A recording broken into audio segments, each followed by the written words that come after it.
ಉಡುಪಿ ಬದಿಯಲ್ಲಿ ಕೃಷ್ಣಾಷ್ಟಮಿ ಗಣೇಶ ಚತುರ್ಥಿ ಬಂದರೆ ಮೂಡಿ ಎಷ್ಟು ಫೇಮಸ್ ಅಷ್ಟೇ ಚಕ್ಕುಲಿ ಉಂಡೆ ಕೂಡ ಫೇಮಸ್. ಈಗ ಚಕ್ಕುಲಿ ಹೇಗೆ ಮಾಡೋದು? ಸೊ ಒಂದು ತೆಂಗಿನಕಾಯನ್ನು ತುರಿದು ಮಿಕ್ಸಿಗೆ ಹಾಕಿ ಹಾಲು ತೆಗೆದಿಟ್ಕೊಳ್ಳೋಣ. ಅದೇ ಪಾತ್ರೆಗೆ ಅರಿಶಿನ, ಉಪ್ಪು, ಜೀರಿಗೆ ಮತ್ತು ಬಿಸಿ ಮಾಡಿದ 2 ಚಮಚ ತೆಂಗಿನ ಎಣ್ಣೆ ಹಾಕಿ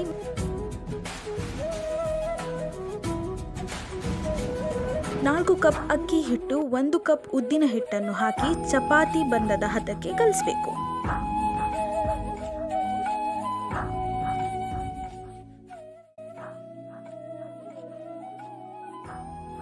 ನಂತರ ಚಕ್ಕುಲಿ ಅಚ್ಚಿನಲ್ಲಿ ಬಂದ ಹಾಗೆ ವೃತ್ತಾಕಾರದಲ್ಲಿ ಚಕ್ಕುಲಿಯನ್ನು ಸುತ್ತಿ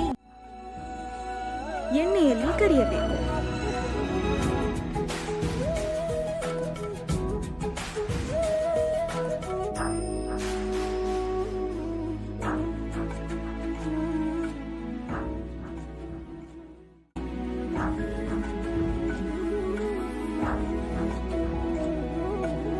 ಗೋಲ್ಡನ್ ಬ್ರೌನ್ ಆದಮೇಲೆ ತೆಗೆದರೆ ಗರಿ ಗರಿಯಾದ ಚಕ್ಕುಲಿ ರೆಡಿ. ಮತ್ತೆ ಇದೇ ಹಿಟ್ಟನ್ನು ಉಪಯೋಗಿಸಿಕೊಂಡು ಕೋಡ್ಬೇಳೆಯನ್ನು ಕೂಡ ಮಾಡಬಹುದು.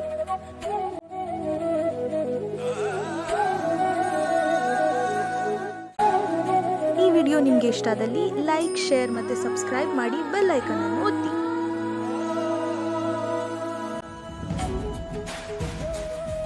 ಏನಾದರೂ ಡೌಟ್ಸ್ ಇದ್ದರೆ ಕಮೆಂಟ್ ಸೆಕ್ಷನ್ನಲ್ಲಿ ತಿಳಿಸಿ.